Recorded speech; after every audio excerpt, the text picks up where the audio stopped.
강혜신의 오늘의 미국. 오늘은 트럼프 대통령이 세계를 대상으로 관세 발표를 할 트럼프 대통령의 표현대로라면 해방의 날입니다. 그런데 해방의 날 세계는 경제 혼란과 불확실성으로 흔들리고 있습니다. 민주당의 지지를 받은 판사가 위스콘신주 대법원 선거에서 승리하면서 일론 머스크에게는 큰 타격이 됐습니다. 앞으로 중요한 안건을 판결하는 데 결정적인 선거였고 일론 머스크는 오늘 아침 질 줄 알았다고 X에 올렸습니다. 플로리다주 선거에서는 두 군데 공화당 의석을 모두 공화당이 지켜서 트럼프 대통령의 체면을 살렸습니다. 그러나 득표율 차이는 크게 줄어들었습니다. 코리 부커 민주당 연방 상원 의원이 트럼프 대통령의 여러 정책에 맞서 반대 연설을 25시간 동안 이어갔습니다. 의회 역사상 가장 큰 연설이었습니다. 긴 길이의 연설이었습니다. 프린스턴 대학은 다른 아이비리그 대학과 달리 유대 학생 보호에서 정부의 비난을 피해왔습니다. 그랬던 프린스턴 대학도 정부로부터 수십 개의 연방 지원을 검토한다는 공문을 받았습니다. 공화당 하원에서 9명의 의원이 민주당에 가세하는 반란을 했습니다. 신생아 부모인 의원들이 대리 투표를 할 수 있는 법안을 공화당 지도부가 막는 데 대한 반발입니다. 민주당이 주도하는 주와 디스트릭 오브 컬럼비아가 트럼프 행정부를 고소했습니다. 의회에서 통과된 코비드 관련 연방기금 110억 달러를 무효로 했기 때문입니다. 카멜라 해리스 전 부통령의 남편 더그 엠호프가 일하는 법무법인도 결국 트럼프 대통령에게 굴복했습니다. 더그 엠호프가 막아보려고 했지만 실패했습니다. 뉴욕시장 에릭 아담스에 대한 연방 부패 사건을 오늘 연방 판사가 기각했습니다. 그러나 연방 법무부가 원하는 대로의 기각은 아니었습니다. 여러분 안녕하십니까? 오늘의 미국 강혜신입니다. 네, 소리가 안 나와요? 소리가 안 들리나요? 소리가 나오죠? 소리가 나올 것 같은데 여러분들 소리가 나오면 나온다고 얘기를 해주시기 바랍니다. 저는 지금 방송 잘 나가는 것으로 알고 있고요. 자, 그럼 방송 시작하겠고요. 어느 분 한 분이 소리가 안 나온다고 하는데요. 소리가 안 들린다고 하시는 분들이 계셔서 한번 답변 한번 주시기 바랍니다. 자, 오늘 굉장히 중요한 것은 사실 어젯밤에 제가 오늘 아침 제 시작은 잘 나옵니다. 잘 들립니다. 오늘 아침에 제가 시작은 위스콘신과 플로리다주의 선거 결과로 시작을 해야지 되겠구나라고 생각을 했습니다. 왜냐하면 오늘의 미국에서 그동안 너무 많이 관세를 말씀드렸기 때문입니다. 죄송합니다. 잠깐만요. 누가 온 것 같아요. 잠깐만 생방송이 또 이런 게 있군요. 잠깐만 제가 자리를 비우겠습니다. Who is this? 죄송합니다. 제가 지금 너무 죄송해요. 방송 생방송 중이에요. 죄송합니다.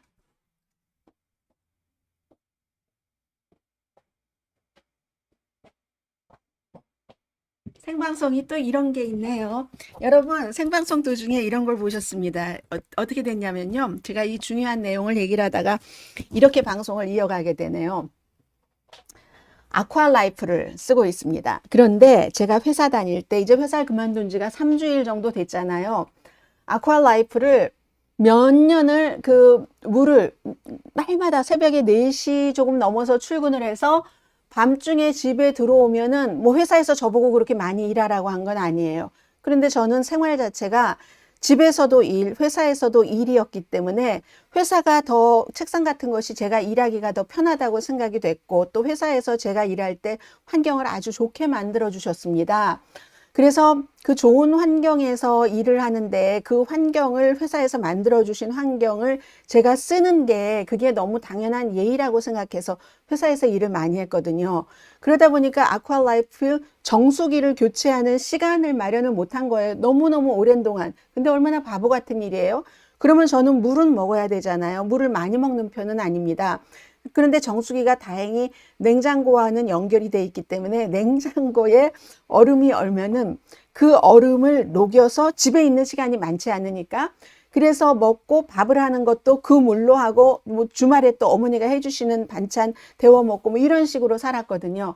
그랬더니 드디어 조금 전에 여러분 띵동 소리 들으셨죠? 그 띵동 소리가 정수기 회사에서 저한테 전화를 하다 못해서 결국은 띵동하고 저의 벨소리를 눌러버리신 겁니다. 그래서 제가 지금 방송 중이니까 나중에 다시 방송을 한다고 말씀을 드렸습니다. 굳이 생방송을 하셔야 되나요? 하고 얘기하시는 분도 계시는데 왜 이렇게 저를 미워하십니까? 생방송도 하고 생방송 싫으시면 생방송 안 들으시고 나중에 이제 다시 이 클립 올라가는 방송을 들으시면 됩니다. 자, 다시 우리의 이 세상의 모든 일상은 하드한 것과 소프트한 것이 같이 갑니다. 저는 여러분들께 보여줄 때는 하드한 뉴스를 하지만 이렇게 소프트한 면 측에서는 정수기에 필터도 못 갈 정도로 열심히 일했어요. 여러분 그동안. 그래서 여러분들께 오늘의 미국을 방송을 했구나 하는 것을 그냥 보여드린 그런 정도고요. 자, 오늘 이제 관세를 말씀드리겠습니다. 오늘은 트럼프 대통령이 말한 해방의 날입니다. 해방의 날인데 수십 년 동안 많은 국가들이 미국보다 더 높은 무역 장벽을 해온 것 맞습니다. 그런데 이에 대응하기 위해서 트럼프 대통령이 오늘 이제 로스앤젤레스 시간으로 1시예요. 한국 시간으로는 새벽 5시가 될 겁니다. 거기에 로즈가든에서 상호 관세를 도입하겠다는 발표를 할 예정이고 지금까지도 어젯밤에도 트럼프 대통령이 최종적으로 고심을 했다고 하죠. 중요한 건 딱 3가지입니다. 관세 규모는 얼마나 될까? 어떤 국가들이 영향을 받을까? 그럼 관세가 딱 하면 즉시 시행된다고 하니까 그 영향은 또 얼마나 될까? 이 3가지에 대해서 다 몰랍니다. 왜냐하면 그동안 너무 여러 번 이렇게 저렇게 얘기를 했기 때문에. 그런데 이제 분명한 건 트럼프 대통령의 관세의 논리는 아주 직관적입니다. 트럼프 대통령의 이 관세의 논리라는 것이 직관적이라는 게 뭐 아주 간단하죠. 말하자면은 왜 우리에게 관세를 부과하는 국가에 우리는 관세를 부과하지 않아도 되는가?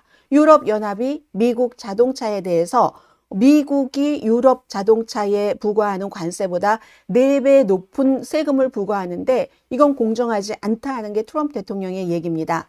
그러면 과거에 수많은 대통령들은 이 같은 의문을 안 가졌을까요? 똑같은 의문을 가졌습니다.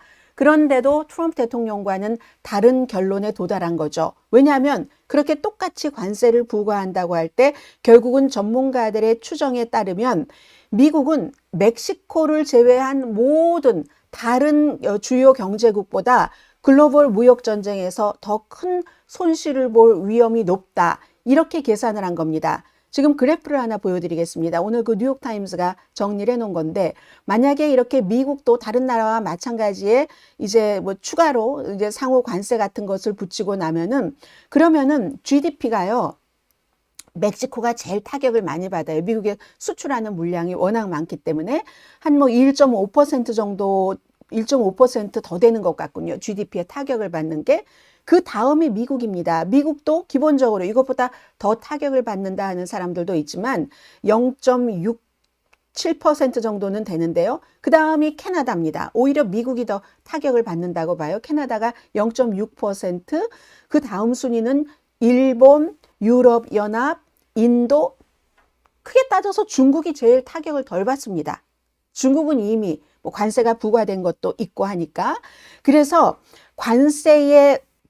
이렇게 관세를 오늘 발표를 하고 나면 미국이 피해를 볼 것이다 하는 것은 굉장히 미국 사람들 여러분과 제가 그동안 뭐 자동차, 휴대폰, 옷 같은 거 싸게 많이 샀는데 거기에 소비자들은 힘들고 그 대신에 미국은 더 수익성이 높은 옷 하나 파는 것보다는 뭐 컴퓨터 테크놀로지를 파는 게 훨씬 수익이 높겠죠. 그래서 수익성이 높은 분야에 집중을 할 수 있게 됐다는 겁니다.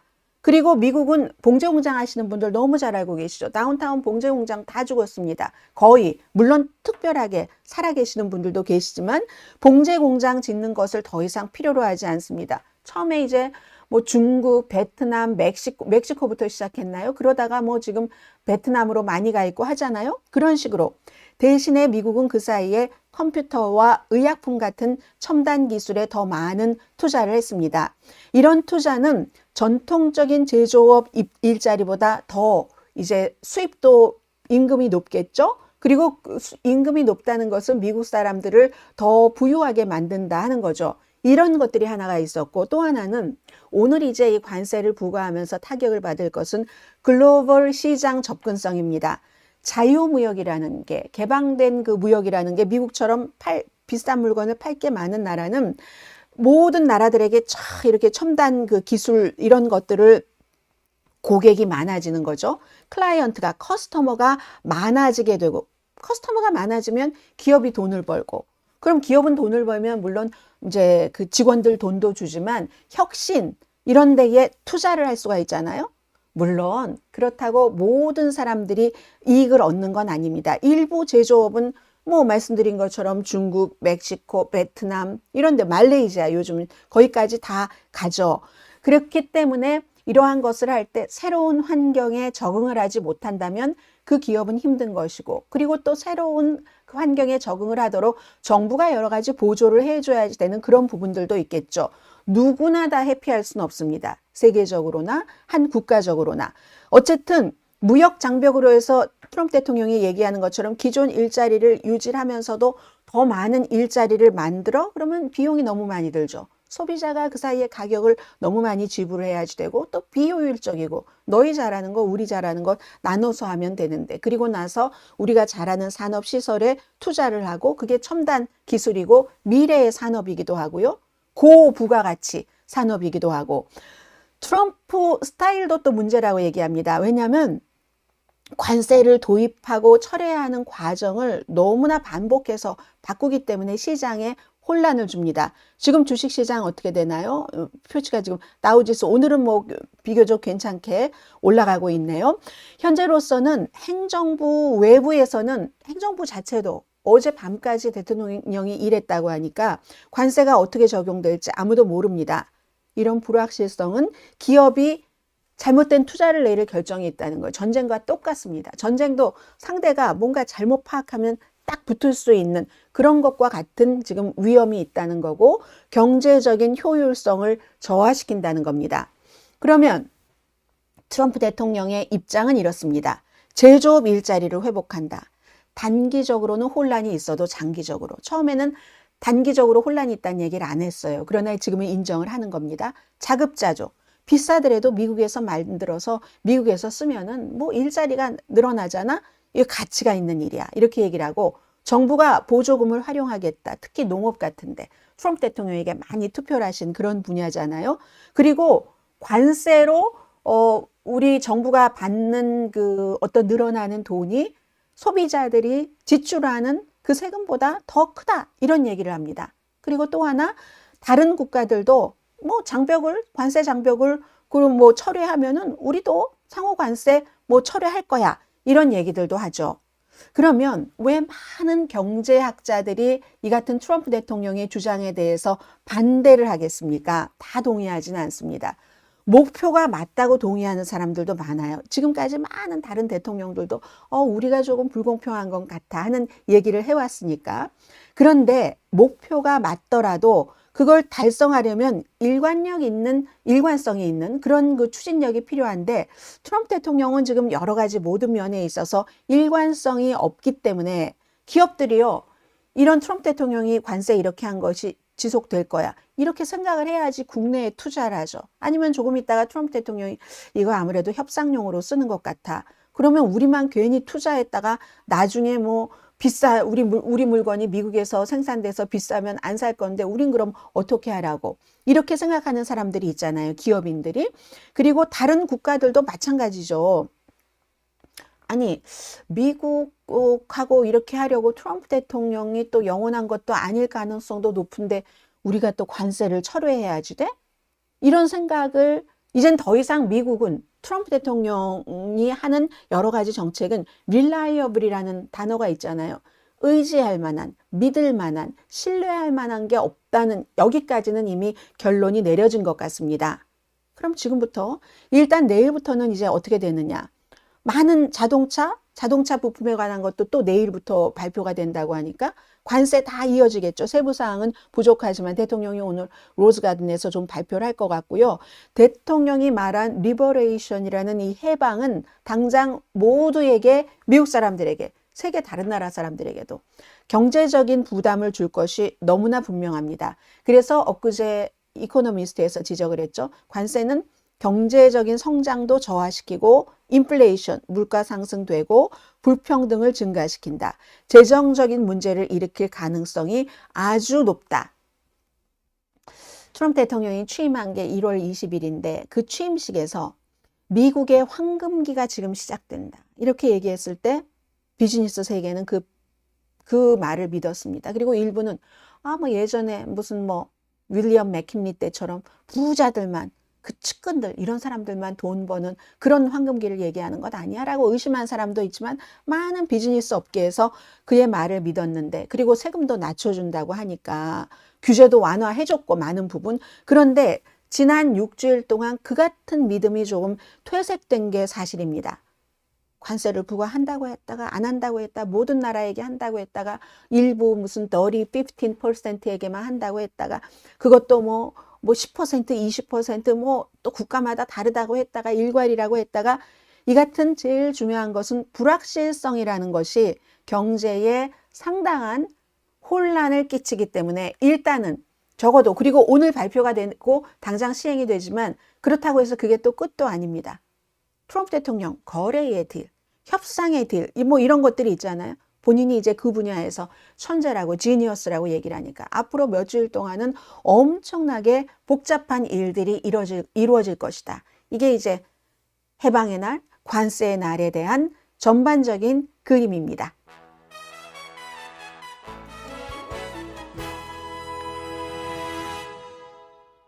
강혜신의 오늘의 미국 듣고 계십니다. 네, 방송을 하면서 계속 머릿속으로 생각을 했어요. 제가 왜 생방송을 왜 해야지 되나요? 라고 얘기하시는 분들도 계시고, 잘 나와요? 저 잘 들려요? 하고 얘기하시는 분들이 엄청 많으신데, 왜 생방송을 하느냐? 그 기본이죠.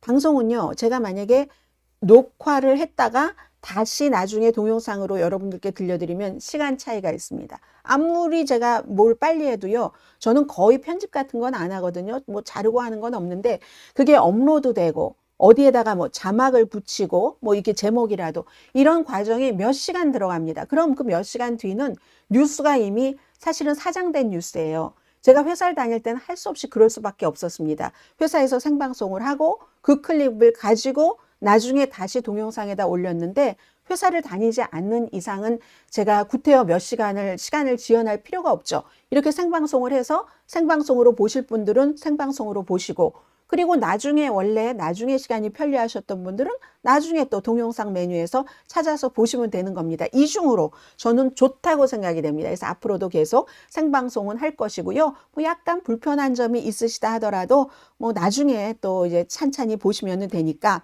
자, 이렇게 관세를 마쳤고요. 그리고 아주 이제 중요한 또 다른 어제 있었던 선거에 대해서 이번 섹션에서는 좀 전해드리겠습니다. 위스콘신이 더 중요했어요. 위스콘신의 유권자는 민주당이 지지한 진보 판사를 선출했습니다. 이분입니다. 원래 이제 그 판사였고요. 그 전에는 판사하기 전에는 진보라고 제가 말씀드렸잖아요. 플랜드 페런트후드라는 가족 계획을 하는 그런 그 단체의 변호사로 일을 했습니다. 이분이 이겼어요. 일론 머스크가 지지한 보수 판사를 꺾고 이겼는데, 그래서 앞으로 그 위스콘신은 현재의 4대, 진보 4대, 보수 3, 이 대법원의 그 기조를 유지할 수 있게 됐습니다. 1억 달러가 들어갔어요. 미국 사법 역사상 선거에서 가장 큰 금액이 들어간 겁니다. 억만장자면서 넛지를 이끄는, 정부 효율부를 이끄는 일론 머스크가 2,100만 달러 이상 냈다고 하고, 사람들에게 100달러씩 주기도 하고 100만 달러 2명에게 주고, 어제는요, 선거하고 나서 본인이 지지하는 후보 사진만 들고 있어도 50달러씩을 줬대요. 그런데도 수전 크로포드라는 데인 카운티 판사가 이겼는데, 이게요, 민주당도 지원을 했죠. 조지 소로스도 그랬고 JD 프리츠커도 그랬는데, 오히려 일론 머스크의 지원이 이분의 당선을 더 가능하게 만들었다고 보는 사람들이 많거든요. 원래대로 따지면 진보 판사가 물러나는, 은퇴하는 자리에 들어가는 거니까 진보 판사가 유리했겠죠. 그런데 일론 머스크가 돈을 너무나 많이 거기 쏟아 넣었는데 민주당에서도 조지 소로스 같은 사람이 지지를 했지만 이게 차이입니다. 일론 머스크와 조지 소로스라든가 아니면은 뭐 일리노이의 주지사, 뭐 제이디 프리츠커 같은 사람, 이런 사람들이 차이가 뭐냐면 이 사람들은 돈만 지원을 해요. 그리고 본인들은 그 선거 캠페인 본부가 다 여러 가지 돈도 쓰고 캠페인을 하잖아요. 거기에 대해서는 터치하지 않았습니다. 근데 일론 머스크는 본인이 스스로 나서서 위스콘신 막 치즈 모자를 쓰고 복권 당첨자에게 주는 것처럼 막 이렇게 100만 달러로 주고 이런 걸 했잖아요.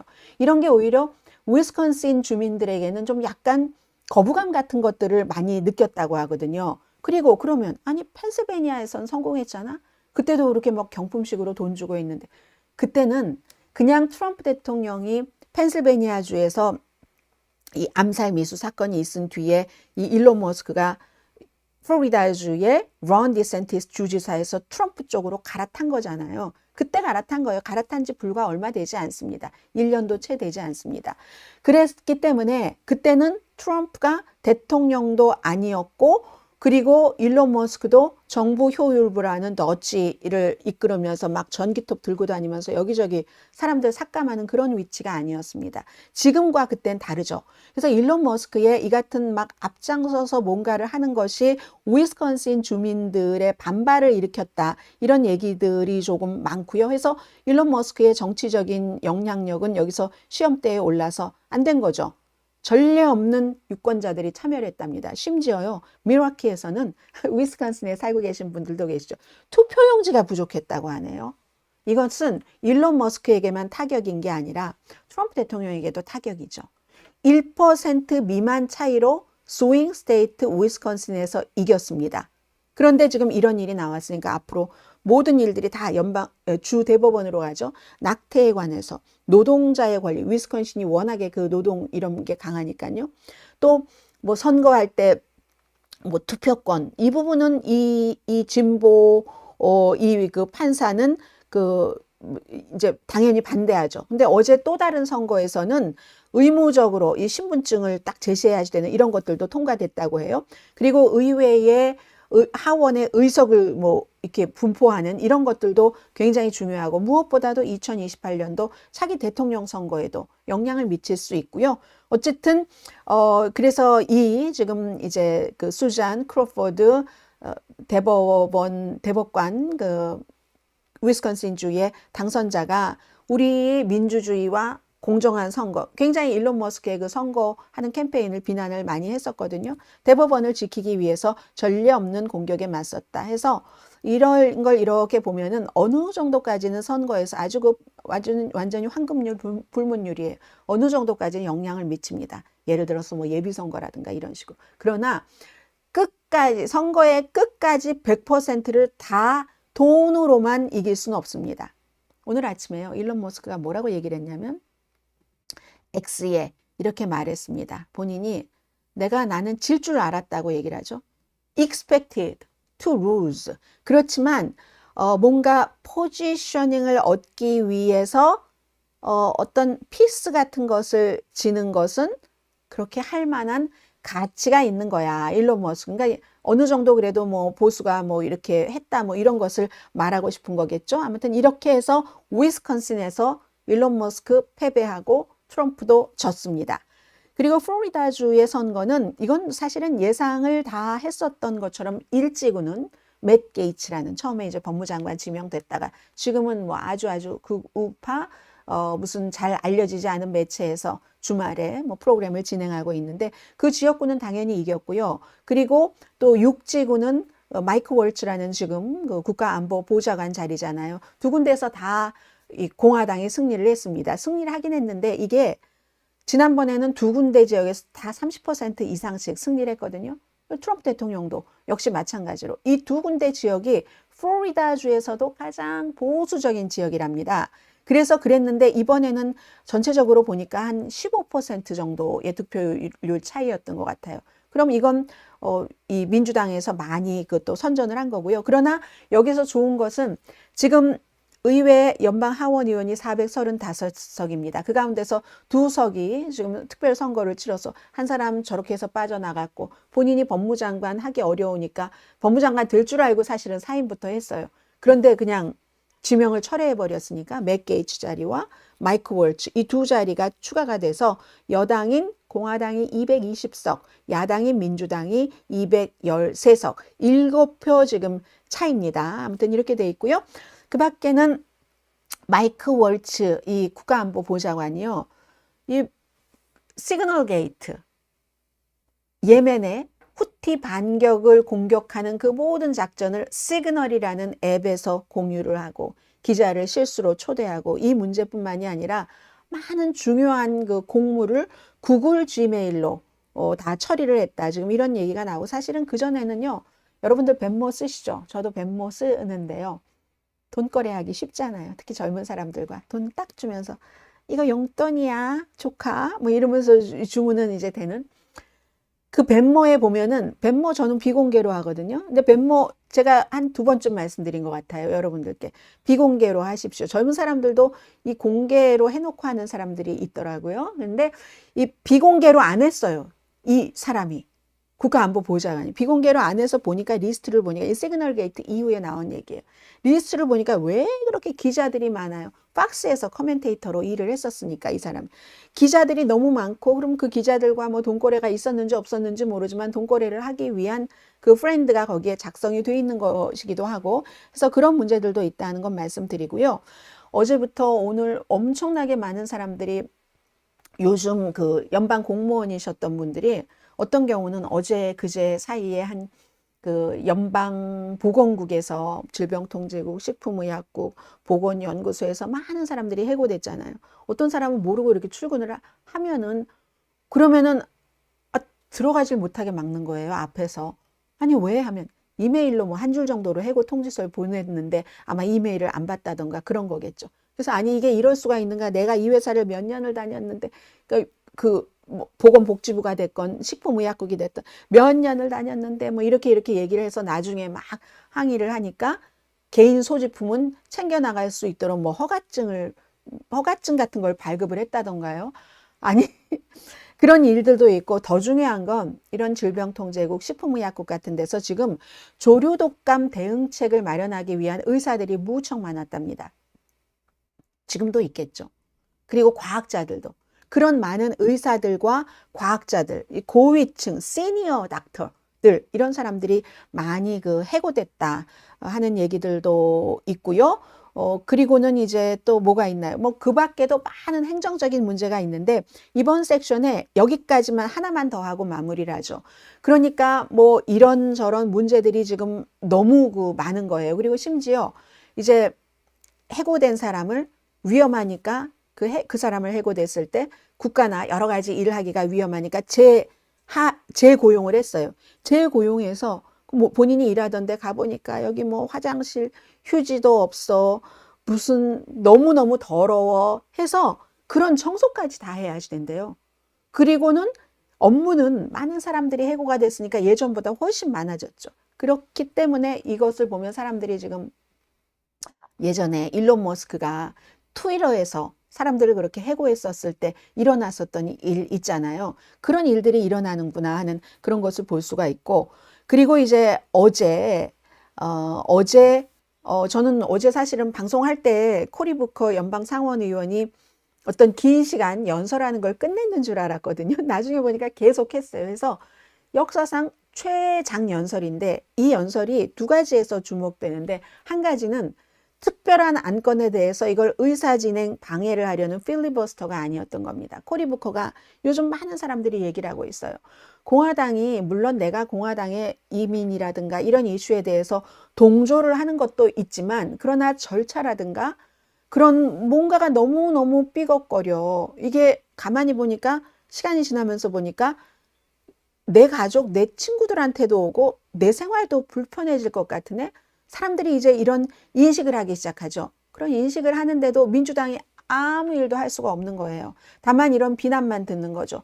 오죽하면 바이든 행정부가 오죽 못했으면 그래서 이런 비난만 듣고 있었잖아요. 여기서 코리 부커가 이제 딱 나서는 겁니다. 코리 부커가 나서서 어제 25시간 동안 연설을 해서 지금까지 최장 연설을 한 사람을 깼어요. 그러면서 자기 성찰 같은 것을 하는 겁니다. 도대체 나중에 보면은 우리가 우크라이나에 대해서 이걸 이렇게 할 때 어디 있었는가, 이렇게 할 때 어디 있었는가, 어디 있었는가. 나는 그러한 모든 것에 대해서 나 자신도 어떠한 반성을 한다. 이런 식으로 코리 부커가 연설을 했거든요. 자, 연설 내용을 조금 들려드려 보겠습니다. 코리 부커가 They 연설하는 장. rely on. Where were you when we turned our back on Ukraine? Where were you when we turned our back on our alliances? Where were you when they took the economy down with tariffs? When they took the economy down by threatening it so consumer confidence drops? Where were you? 네, 지금 얘기를 하잖아요. 우크라이나에서 이 정부가 등을 돌렸을 때 어디에 있었나요? 동맹에 등을 돌려 있었을 때 당신은 어디 있었나요? 관세로 경제를 침체시켰을 때, 그리고 그 관세로 소비자들의 신뢰가 떨어지도록 경제가 위협이 돼서 그렇게 가고 있을 때 당신은 어디 있었나요? 당신은 어디 있었나요? How many things are going on before we answer the question, as it says in Hebrew, Hineni. Hineni. Behold, Lord, here I am. And so I confess that I have been imperfect. 네, 나는 내가 불안정했다는 것을 고백을 합니다. 도대체 히브리어로 어디 있었느냐? 히네니 라는 질문에 답하기 전에 어디 있었습니까? 여기 있었습니다. 불완전하다는 것. 그 순간에 많은 일을 제대로 하지 못했다는 것을 고백합니다. 민주당이 이렇게 이 선동하는 이런 주체에게 길을 열어준 끔찍한 실수를 저질렀다는 것을 고백합니다. 코리 부커 연방 상원 의원이 이런 식으로 연설을 했습니다. I confess that I've been inadequate to the moment. I confess that the Democratic Party has made terrible mistakes that have given lane to this demagogue. I confess we all must look in the mirror and say, 네, 이거 아주 굉장히 뼈 아픈, 무척 뼈 아픈 이제 그런 실수였었죠. 이렇게 해서 25시간 동안이나 연설을 하면서 뭐 중간에 뭐 편지도 읽고 뭐도 하고 하기는 했지만 이런 어제 이제 민주당의 반성이 있었습니다. 그런데 지금까지 연방 의회에서 최장 연설을 했었던 사람은 24시간이라고 하는데 스트롬 더먼드 상원 의원 하면 이분은 워낙에 나이가 많고 그리고 100살도 넘어서 돌아가셨어요. 그렇기 때문에 과거의 사람이기 때문에 백인이고요. 24시간 18분 일을 했는데 그때와 지금 이슈가 다르죠. 그때는 막 민권법 같은 거 해서 인간은 피부색에 의해서 평가받으면 안 된다. 이렇게 민권법을 통과시키려고 할 때 그 민권법을 통과시키는 것을 반대하기 위해서 24시간 18분 동안 연설을 했고 어제 코리 부커 연방 상원 의원은 지금 민주당이 뭔가가 삐걱거리고 있는 이때 역할을 못한다는 것에 대한 반성, 물론 트럼프 행정부에 대한 비난도 있었지만 그런 일로 지금까지 역사상 최장 연설을 하는 그런 기록을 세웠습니다. 이렇게 하기 위해서 오래 준비를 했다고 하더군요. 물 마시는 것도 안 하기도 했었고요.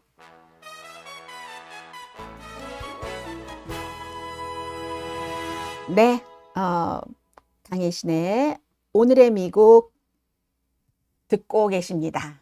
자, 이번 섹션에는요. 트럼프 대통령 행정부의 맞서기가 얼마나 힘든가, 도대체 이게 얼마나 힘든가 하는 것을 좀 말씀을 드리겠습니다. 더그 엠호프, 이름은 기억하지 못하시지만 여러분들께서 미국 역사상 최초의 second gentleman, 여자가 부통령이었었던 적이 처음이니까. 그리고도 이 부부는 카멜라 해리스는 아프리칸 아메리칸, 에이시안 아메리칸이고 더그 엠호프는 유대인입니다. 주이시입니다. 이런 세컨드 젠틀맨이 제일 유명한 점은 헐리우드에 있는 연예, 아주 너무너무 캘리포니아주는 연예 산업이 활발하니까 캘리포니아주의 이 연예, 이런 변호사 사무실은 엄청나게 파워풀합니다. 여기서 일을 하는 파트너죠. 그게 유명했는데 엠호프가요. 지금 트럼프 대통령이 여러 가지 일들을 하고 있지만 그 가운데서도 법률사무소의 행정명령으로 뭔가를 아주 나에게 힘들게 했어. 무슨 나의 사건을 조사하는 사람들이 거기에 있었다던가 이런 것에 굉장히 힘들게 하는 행정명령을 계속 내리죠. 그래서 어떤 대부분의 변호사 사무실은 트럼프 행정부와 트럼프 대통령과 딜을 합니다. 원하는 것을 해주고 우리 행정명령 하지 않게 해주세요. 근데 나중에 또 언제 할지 알 수 없어요. 이 법률사무소도 마찬가지인데 더그 에모프가 다니는 법률사무소가 윌키파 갤러거, 보통 사람 이름으로 하잖아요. 여긴데 결국은 트럼프 행정부의 요구에 눌려서 트럼프 행정부와 합의를 했습니다. 아무리 더그 에모프가 이래서는 안 되라고 얘기를 해도 결국은 부통령의 남편으로서의 위치는 떨어졌고 트럼프의 힘은 강하고 해서 어떻게 하기로 했냐면요. 넘버 원, 이 변호사 사무실이 채용할 때 DEI 고려하지 않는다. 다양성, 형평성, 포용성, 그리고 반유대주의 퇴치와 공정한 뭘 보장한다. 아니, 파트너가 주이신데 이걸 허술하게 했겠습니까? 그리고 세 번째는 트럼프 측에서 원하는 것에 대한 법률 자문, 이걸 하면서 1억 달러 정도를 거기에다 이제 책정을 해놔라 하는 거예요. 그래서 트럼프 대통령이 오늘 아침에도 본인의 소셜미디어에 썼던데 정치적인 법률 전쟁을 다 끝내고 미국의 자유와 정의를 회복하기 위한 약속이다. 그러니까 지금 아주 간단해요. 본인이 마녀 사냥을 당했다고 주장을 하니까 내가 마녀 사냥을 당할 때 그 법률사무소에서 누군가 뭐 일을 했다던가 하면은 그러면 그 법률사무소는 지금 벌주기를 하고 있는 거예요. 이런 식으로 얘기를 하고 있고 에모프는 이 합의에 강하게 반대를 했었죠. 화요일 날도 그 조지타운 그 대학교에 화요일 날이 어제였었죠. 조지타운 대학교의 연설에서 정말 이래서는 안 된다. 이 법치주의와 민주주의가 공격을 받고 있다. 모든 변호사들이 이걸 그냥 이렇게 합의를 하면서 우리가 그 발 밑에 무릎 꿇어서는 미국의 미래가 어디로 가겠는가? 모든 변호사가 맞서서 싸워야 된다고 강조를 했지만 민주주의를 파괴하려는 사람에게 굴복하는 위험성을 우리 변호사 업계가 보여주면 안 됐다 했지만 다 소용없는 일이 돼버렸고요. 그래서 어떻게 보면은 이 에모프가 이 변호사 사무실에서 사임해야 되는 거 아니야? 뭐 이런 얘기까지 많이 나오고 있고요. 좀 연결이 되는지 모르겠습니다. 연결이 조금 될 것 같네요. 프린스턴 대학교를 말씀을 드리겠는데요. 이 프린스턴 대학교는 다른 그 아이비리그 대학교 총장들이 친팔레스타인계와 친이스라엘계 학생들이 막 서로 좀 부딪히면서 학교에서 시위를 할 때 이 총장 의회 청문회에 불려나가지 않았습니다. 다른 아이비리그 대학보다는 친팔레스타인계 시위를 빨리 진압하고 빨리 그 학생들을 징계를 하고 유대계 학생들을 보호하는 것을 더 많이 했었기 때문에 그렇습니다. 그런데 이 프린스턴 대학교가 어제 이제 뭐 수십 가지라고 해요. 그 수십 가지의 연방 지원에 대해서 우리 연방 정부가 다시 검토를 하겠어. 그러니까 지금 해주겠다고 약속했던 것을 해주지 않을 수도 있어. 이런 편지를 받았다는 얘기잖아요. 그러니까 이 대학교 측에서는 우리 대학이야말로 반유대주의와 모든 형태의 차별에 대해서 어느 대학보다도 앞장서서 싸워왔는데 그런데 이게 말이 돼? 이런 얘기를 하죠. 그리고 실제로 그게 증명을 하죠. 왜냐하면 이 대학교가 다른 무슨 뭐 하버드 또 유니버시티 오브 펜실베니아도 그랬고 콜롬비아 대학도 그랬고 다 무슨 총장이 사임하고 뭐 벌 받고 했잖아요. 이걸 피해갈 수 있었기 때문에 프린스턴 대학교 총장 증언 소환도 의회에서 안 했던 이유가 다 이유가 있지 않겠어요? 그런데 그러니까 이제 프린스턴 대학교 총장이 아니라 학교에서 그 유대계 학생들의 그 랍비죠. 그러니까 랍비예요. 랍비, 길 슈타인 라우프. 이 랍비가 얘기하기를 연방 정부의 조치에 분노한다고 얘기를 했어요. 우리 대학처럼 이렇게 잘하는 대학교가 어디인데 지금 목표를 잘못 잡았다. 방향이 영 틀렸다. 이렇게 얘기를 하고 있습니다. 그런데 이건 뭘 알 수 있냐면 프린스턴 대학교 자체가 그랬다 할지라도 여러분들께 이미 전해드렸습니다. 프린스턴 대학교 총장 크리스토퍼 L. 아이스그루브 이 총장이 얼마 전에 얘기를 했잖아요. 콜롬비아 대학교가 트럼프 행정부의 여러 가지 이제 굴복을 결국은 했어요. 굴복하고도 돈은 지금 못 받아내고 있어요. 4억 달러. 굴복할 때 그건 참 위험하다. 학문의 자유가 대학의 존재의 기본 원칙인데 그걸 우리 대학교에서 보호를 해야지 되지? 이런 얘기도 했고 지난달에 제가 PBS에 지금 PBS도 없앤다고 하잖아요. 공영방송. 뉴스아워를 볼 때도 이 총장이 나와서 똑같은 얘기를 했습니다. 대학이 그런 그 정부의 지금 움직임에 대해서 양보를 하면 조금씩 이제 더 차고 들어온다는 얘기예요. 그 다음엔 더 큰 걸 양보를 해야지 된다. Maybe 프린스턴 대학교 자체는 다른 대학보다 이런 조치를 많이 했어도 총장 때문에 그런 게 아닌가 하는 얘기를 하고요. 그러니까 이제 2차 대전 이후에 미국에서 이렇게 그 고등 연구기관에 대학이나 대학원, 뭐 박사, 석사, 연구소에 정말 많은 것을 정부가 민간이 돈이 너무 엄청나게 드니까 같이 하고 엄청나게 연방 정부가 지원을 했었던 것이 있는데 이 2차 대전 이후면 지금 몇십 년이에요. 우리 1945년도에 해방 선언 했었잖아요. 45년 지금 2025년입니다. 그런데 그렇게 쭉 가까워서 미국이 첨단 산업의 최고, 무슨 연구, 기술, 뭐 의학의 최고 이런 것들이 무너지는데 몇 주일이 안 걸립니다. 그래서 대학들은 지금 트럼프 행정부의 여러 가지가 국가적인 경제적인 것도 그렇지만 다른 분야에서의 경쟁력을 많이 위협하고 있다. 지금 이런 얘기도 하고 있고요.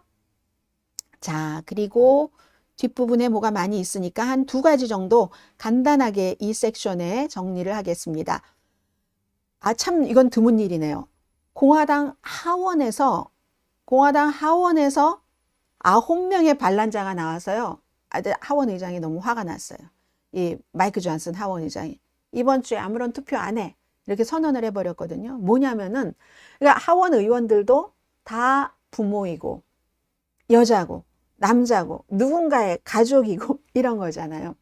어떤 법안이 있었냐면 특히 이제 공화당의 한 의원과 민주당의 의원이 발의를 했는데 왜 여성 의원들이 아이를 낳고 하면 산후조리도 해야지 되는데 너무너무도 중요한 투표가 있어요. 그러면 이것을 대리 투표를 하려고 하는 그것을 못하도록 지금 공화당에서는 막고 있는 거예요. 그래서 이제 그 플로리다주의 공화당 그 젊은 의원이거든요.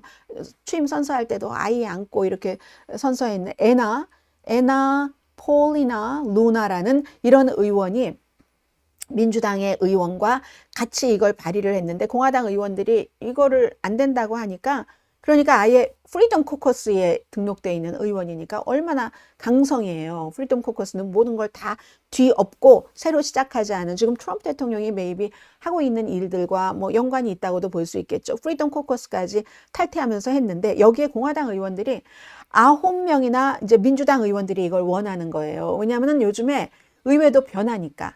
뭐 신생아를 낳는 의원들이 젊은 의원들도 있고 여성 의원들도 많잖아요. 그러니까 이 법안은 배우자에게도 그런 거 만약에 내 와이프가 아이를 낳았는데 내가 배우자인데 나는 남자 하원 의원이야. 이럴 때 너무 급하게 신생아가 나왔으면 출생을 했으면 12주까지는 대리투표를 할 수 있도록 누군가를 지정을 해서 다른 의원을 지정을 해서 대리투표를 할 수 있도록 이걸 공화당에서 못하게 막는 겁니다. 여기에 대한 일이 있었는데 어떤 일이냐면 마이크 존슨 하원 의장은 대리투표는 위헌이다. 그리고 전통을 지켜야지 된다고 얘기를 했어요. 그 과정에서 노스캐롤라이나주의 버지니아 폭스라는 의원이 얘기를 합니다. 출근을 해야지 무슨 소리야 다들 출근해서 일해. 이거 재택근무와 비슷한 그런 느낌도 조금 나죠. 그래서 이 의원이 얘기하는 거 짧은 얘기지만 한번 들어보시겠습니다. 나이가 좀 드신 분이에요. 버지니아. 이거는 아까 것이고요. 자. Put simply, members of Congress need to show up for work. I support this rule and urge my colleagues to support it on the floor. And with that, I yield back, Mr. Speaker. 네, 일을 하려면 당연히 쇼업해야지 된다. 여기 나와야지 된다. 재택근무가 아니라 오피스에 나와서 일해야지 되는데 그 오피스가 의회다라고 얘기를 했어요. 그랬더니 민주당의 이 의원은 짐 맥거번 의원입니다. 얘기를 하는데 재밌는 얘기가 있어서 들려드리는 거예요. 웃자고. 아니, 우리 팬데믹 때 어땠어? 팬데믹 때 사정이 있어서 162명의 의원이 대리투표했잖아. 그리고 말하려고 트럼프 대통령이 골프장에서 모든 사업을 하는 것을 이 버지니아 폭스 의원은 신경 안 쓰는 것 같아. 그러면 연방수사국장은 어때? 그 캐시 파텔 연방수사국이 저쪽 동부인데 라스베가스에서 재택근무 한다고 하잖아. Well, she doesn't seem to be that upset over the fact that Donald Trump conducts most of his business from a golf course in Mar-a-Lago. She doesn't seem to be very upset over the fact that the FBI director, Kash Patel, is asking to work remotely from Las Vegas. She didn't seem that upset that there were people on the Rules Committee who 이제 used proxy 결국은 voting to go to, a 이분이 CPAC 하는 convention. 이분이 하는 얘기는 결국 이런 얘기입니다. 그러니까 공화당이 가족의 가치를 중요하다고 그렇게 얘기를 하면서 실제적으로 가족의 가치를 중요하다고 생각되는 그런 법을 마련을 할 때는 등을 돌리네. 뭐 이런 얘기를 해서 제가 조금 재밌다 싶어서 말씀을 드렸고요. 23군데, 주로서는 22군데지만 그러나 디스트릭 오브 컬럼비아가 포함이 돼서 이 23군데가 민주당이에요. 결국은 트럼프 대통령을 고소를 했는데 트럼프 행정부를 고소한 거죠. 연방행정부가 코비드 관련 연방기금 110억 달러를 없앴다 하는 얘기입니다. 정부 측 주장은 이렇습니다. 아니, 있지도 않은 전염병인데 팬데믹 그것 때문에 이렇게 돈을 쓰면서 세금 낭비잖아. 3월 24일 그 날짜로 이 해당 지원금을 중단하기로 결정을 했어요. 그런데 그런 원고는 지금 22군데 주와 디스트릭 오브 컬럼비아는 뭐라고 주장을 하냐면요.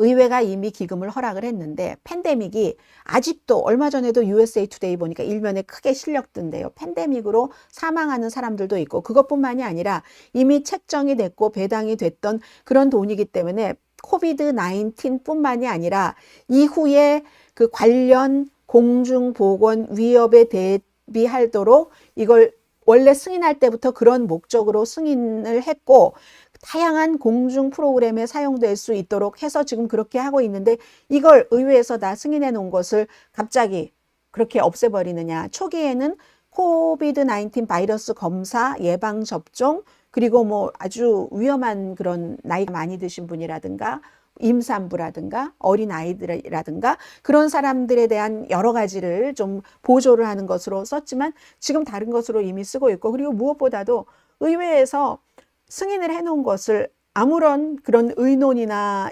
절차나 협상이나 이런 과정 없이 이러면 안 된다 해서 지금 그렇게 했습니다. 그러나 28개 주는요, 공화당이 완전히 그 장악을 했기 때문에 계산하는 방식에 약간 차이가 있는데 그렇게 계산을 합니다. 28개 주는 주지사 그리고 주의 상원, 하원이 다 공화당이 장악을 했고 22개 주는 반대로 캘리포니아주, 뭐 뉴욕주 이런 데를 포함해서 민주당이 장악한 그런 주들입니다.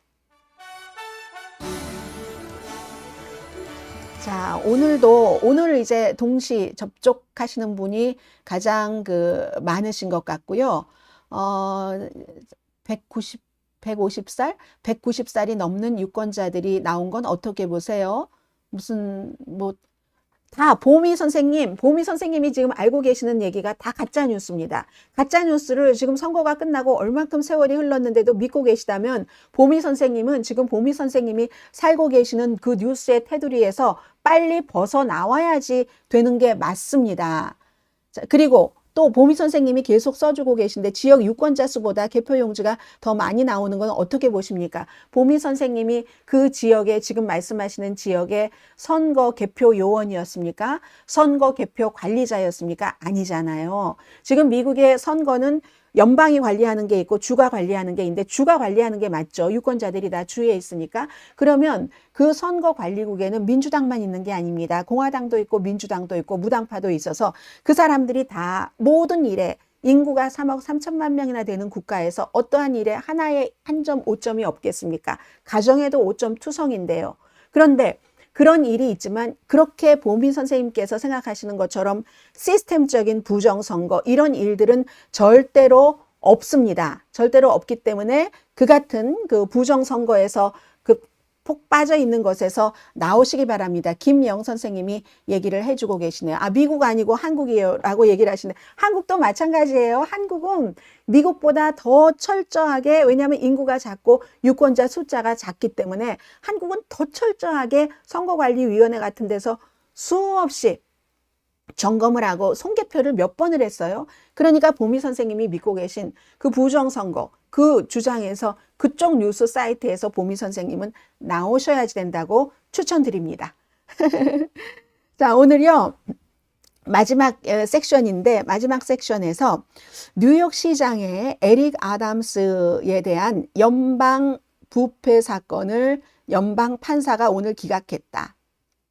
딱 여기까지만 들으시면 많은 분들이 결국 연방 판사가 트럼프 대통령에게 굴복을 해서 트럼프 대통령에게 이민 문제와 관련해서 협조를 잘해주고 있는 에릭 아담스에게 완전히 날개를 달아줬네, 이렇게 생각하실 수도 있지만 꼭 그런 건 아닙니다. 아직 판사들이요, 척추들이 많이 꼿꼿이 서 있어요. 이게 아주 좀 복잡하긴 한데, 뉴욕의 에릭 아담스 판사는 원래 민주당이에요. 경찰 출신이고. 그런데 부정부패에 뭐 여러 가지가 걸렸어요. 터키와 연관된 것. 그리고 그러던 차에 트럼프 대통령의 그 이민에 대해서, 뉴욕이라는 리버럴한 데서, 이민자도 그렇게 많은 데서 뭐 불법 체류자 체포하는데 협조를 한다 함으로 인해서 트럼프 대통령이 법무장관을 시키고 해서 그 사람에게 여러 가지 얽혀있는 뭐 법적인 문제 같은 거 좀 해결해줘, 이렇게 명령을 내렸어요. 근데 해결을 해주면서 언제든지 다시 끌고 들어갈 수 있도록, 다시 기소할 수 있도록, 여기까지가 연방 법무장관이 원하는 거였어요. 트럼프 대통령이. 그런데 연방 판사는 완전히 다시는 기각할 수 없도록, 이 케이스로 다시는 기각할 수 없도록 케이스를 종결해 버렸습니다. 동일한 부패 케이스로 다시 기각할 수 없도록. 그럼 이건 뭘 말하냐면 에릭 아담스는 좋게 됐죠. 어쨌든 다시 이걸 할 수 없으니까 연방정부에서 이 사람을 마구 압박할 수 없는 거예요. 더 많이 해. 불법 체류자 체포 더 많이 협조해. 더 많이 협조해. 이렇게 할 수는 없는 거고. 그럼 연방 판사는 왜 이런 판결을 내렸는가? 자꾸만 에릭 아담스에 대한 뭐 기소를 철회하라고 트럼프 대통령도 법무장관도 명령을 하니까 검사들이 내가 검사 생활하고 이게 직업이니까 나도 먹고 가족들도 먹고 살아야지 되는 직업인 거 분명하지만 그래도 검사라는 직업으로서 이렇게 아니 기소의 그 요건이 명확한데 이 기소를 철회하라고, 내가 그렇게는 못 살지 하면서 7명 이상이 검사 옷을 벗어버렸습니다. 그러니까 이 무슨 호라는, 라스트 네임이 호라는 판사인데요. 데일 호라는 판사는 결국은 그러한 일들도 다시 일어나지 않게 하기 위해서, 검사들이라든가 그 케이스를 맡았을 때 누군가가 그로 인해서 부당함을 당하지 않게 하기 위해서도 다시 기각할 수 없는 상태에서 이걸 종결해버린 겁니다. 한 겁니다. 그러니까 이건 에릭 아담스는 완전히 좋지만 뭐 연방 법무부나 트럼프 대통령으로서는 완전히 좋을 수도 없는. 그럼 제가 생각을 해보는 거예요. 이런 때 뉴스에서 에릭 아담스는 그럼 여기에 대해서 완전히 자유로워졌으니까 지금부터라도 예전에 했던 것처럼 뭐 불법 체류자 단속 같은 것에 협조를 좀 하지 말아볼까? 그럴까요? 아닐까요? 근데 그러기엔 너무 민망하지 않아요? 지금까지 그렇게 막 열심히 해서 이렇게 어쨌든 기각까지 받았는데 복잡하네요. 그래서 저는 이 에릭 아담스 뉴욕시장이 이민 단속 같은데 협조를 지금보다 더 많이 할까? 더 적게 할까? 아니면 그대로 할까? 굉장히 궁금합니다. 법무장관, 펜 본디 법무장관이 이 내용은 사실은 일반인들이 참 관심이 많았어요. 센세이셔널 했죠. 루이지 만지오네라는 이름 기억나세요? 젊은 청년인데 유나이티드 헬스케어 CEO 브라이언 탐슨을 무슨 컨퍼런스 같은 거 열릴 때 뉴욕의 호텔 앞에서 기다리고 있다 살해했잖아요. 너무너무 부잣집 자녀인 거죠. 메릴랜드주 아니었던가요? 리조트도 있고, 리조트 상속자이기도 해요. 아버지가 돌아가셔서. 할아버지 때부터 부자였기 때문에 이탈리아계. 전국적인 주목을 받았죠. 본인은 너무 부자고 고등학교도 수석으로 졸업, 대학교도 좋은 대학교 나와. 보험회사가 부당하다. 너무 폭리를 취한다. 그랬더니 사람들이 살해된 브라이언 탐슨이라는 사람도 한 가정의 아버지고 남편이고, 그렇지만 많은 사람들은 보험회사에 대한 이 감정이 너무 많은 거예요. 그래서 아유, 속이 시원해, 이렇게까지 말한 사람도 있어요. 그런데 트럼프 대통령이 딱 취임을 하고 나서 취임 첫날 사형 집행 확대 행정명령에 딱 서명을 해버렸습니다. 그리고 어제 팬 본디 연방 법무장관이 루이지 만지오네에게 사형 구형해라, 이렇게 지시를 내렸다 하는 뉴스 엄청 어제 오후에는 핫했었고요. 그리고 사실 앞으로도 계속 핫할 한 가지 이슈를 마지막으로 전해드립니다. 저는 이런 사진 보면은 너무 힘들어서요. 이 사진은 무슨 사진인가요? 이 사진도 힘들고 이 사진도 힘들고 다 같이 힘들어요. 세상이 요즘 너무 힘든데 이 사진 딱 보면 어떤 사진인지 아시겠죠? 베네수엘라 갱단도 있고 무슨 다른 갱단도 있고 MS-13 같은, 그리고 일부는 갱단이 아니었는데도 이유가 간단하다면서요. 문신을 했거나 장미 문신이라 할지라도, 아니면 옷 입는 스타일이 후디 이런 식으로 옷을 입는다던가 할 때, 킬마르 아블레고 가르시아, 이 사람은 추방 보류 상태였던 사람입니다. 갱단에 의해서, 엘살바도르 갱단에 의해서 위협을 받아서 미국으로 와서 망명 신청을 해놨고, 망명이 완전하게 허가되진 않았지만 그를 지금 추방하는 것은 금지된 사람입니다. 5살짜리 아이의 아버지고, 배우자는 시민권자고, 배우자가 뉴스에서 남편 보고 알아서 우리 남편은 갱단이 아닌데 왜 저기 가 있어요? 그러자 이민관세국이 어제 말씀드린 것처럼 우리가 행정적인 실수로 저 사람을 엘살바도르 감옥에 보내버렸네, 이렇게 얘기를 했어요. 와이프가 데려와 달라 하니까 지금 관계당국에서 하는 얘기가 이미 저 사람이 미국 영토가 아니라 엘살바도르에 있기 때문에 어떻게 할 수가 없어. 미국이 할 수 없는 것도 있나요? 특히 이런 경우에 엘살바도르에 돈 1년에 600만 달러 계약하고 보낸 거니까 어떻게든 할 수 있는 의지가 있다면 해보려는 시도 자체도 해봐야 되는 게 맞지 않나요? 한국전 당시 숨진 미군의 유해를 찾는다고 수십 년 동안 그렇게 북한에 많은 것을 퍼다 주는 미국인데, 지금 미국의 답변이 그런 겁니다. 그때 사람들이 엄청 화가 났어요. 이게 너무너무 큰 이슈가 됐는데, 그렇지 않아도 그 전에 엘살바도르 감옥에 갔던 베네수엘라 갱단이라는 그런 그 무리에서 갱단이 아니라는 사람들이 하나둘씩 더 추가로 나오기 시작하고, 특히 이 킬마르 아브레고 가르시아의 경우는 아이가 자폐증이래요. 자폐증이니까 아버지가 너무너무 필요한 거죠. 이 어머니로서는. 그러한 스토리들도 있고. 그러니까 사람들이 이건 너무하네. 그리고 아버지가 무슨 건설업 같은 데서 일을 해서 여러분들 짐작하시는 그대로입니다. 그랬더니 부통령이 떡 등장을 해서 이 이민관세국이 우리가 행정 실수로 그 사람을 거기에 보냈다라고 얘기를 했는데도 부통령이 떡 등장을 해서 무슨 소리야. 저 사람 갱단인데 MS-13 갱단이잖아. 미국에 머물 권리가 어디 있어. 이렇게 얘기를 합니다.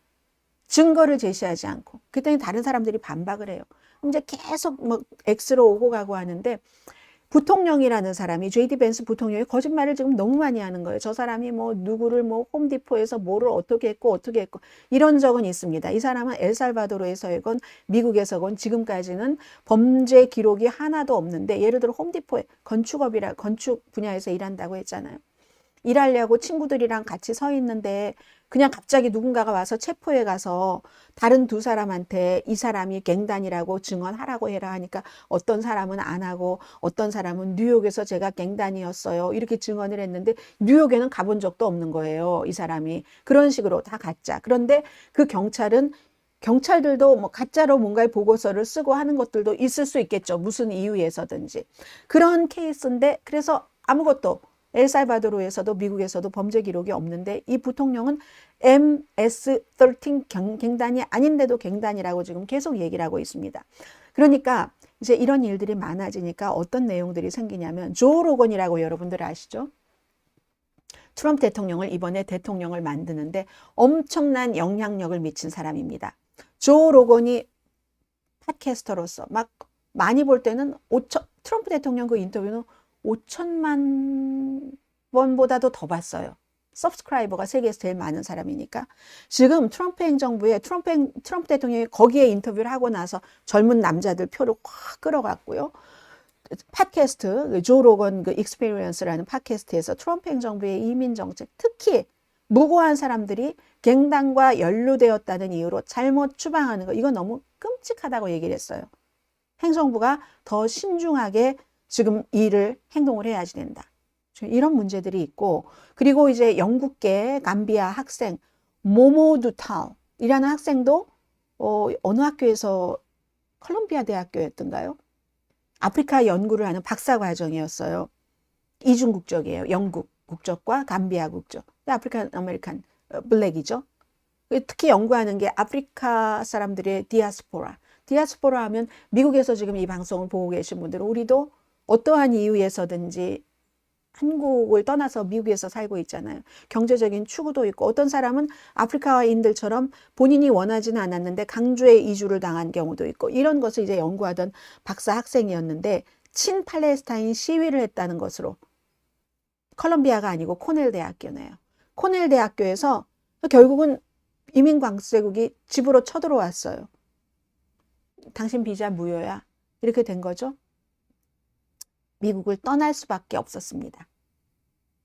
마르코 루비오 국무장관이요, 외교관들에게 학생 비자 신청자의 소셜미디어 철저히 검사하라고 재차 지금 강조를 했습니다. 특히 이 학생 비자를 신청한 사람들이 미국이나 이스라엘을 비난을 했는가, 비난을 하지 않았는가, 이걸 이제 열심히 철저히 조사해라 하는 게 지금 미국의 분위기라는 것을 말씀드리면서요. 이렇게 되면은 이제 미국에 살고 계시는 분들이나 아니면 미국으로 이민을 오려고 하시는 분들, 자녀분들이 미국에서 공부를 하거나 직장 다니시는 모든 분들에게 미국이 이렇게 달라지고 있습니다 하는 것을 말씀을 드리는 거고요. 오늘 마지막으로 오늘의 미국 어제 댓글을 달아주신 한 분의 댓글을 읽어드리겠습니다. 제 마음속에 수많은 뉴스들이 있어요. 그런데 뉴스 시간은 한정됐고, 오늘도 제가 예상했던 시간보다 조금 길게 방송을 했는데요. 전해드리지 못하는 게 너무 많습니다. 그리고 어떤 부분은 제가 전하는 것보다 다른 데서 훨씬 전문적이고 잘할 것이기 때문에 안 하는 것도 있고. 심재선 선생님, 경북 청송입니다. 오늘도 뭐 좋은 소식 감사해요. 이렇게 써주시면서 조금 크게 써서 여러분들께서 보실 수도 있도록 하는 게 낫겠네요. 미국 산불도 잘 우리가 알고 있지만, 미국 지금 산불 다 일단 끝났다지만 이분이 얘기를 하신 거예요. 자, 이제 됐네요.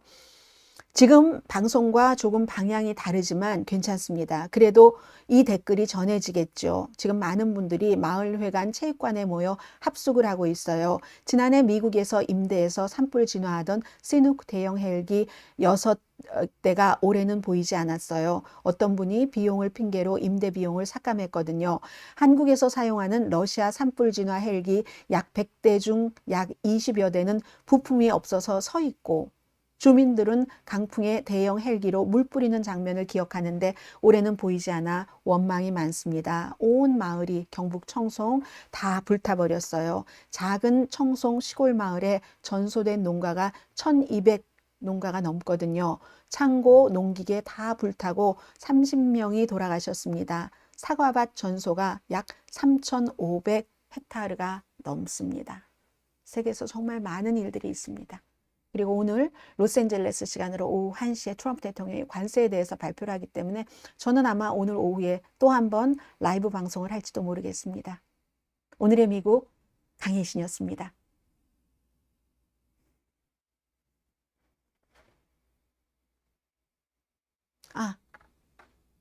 많은 분들 말도 안 되는 일이 벌어지는 요즘입니다. 세상의 모든 일에 대해 이 강혜신님 버전으로 뉴스를 듣고 싶네요. DJ 송 선생님 늘 그 댓글창에 많은 댓글도 달아주시고 감사합니다. 자, 오늘 여기서 마무리하겠습니다.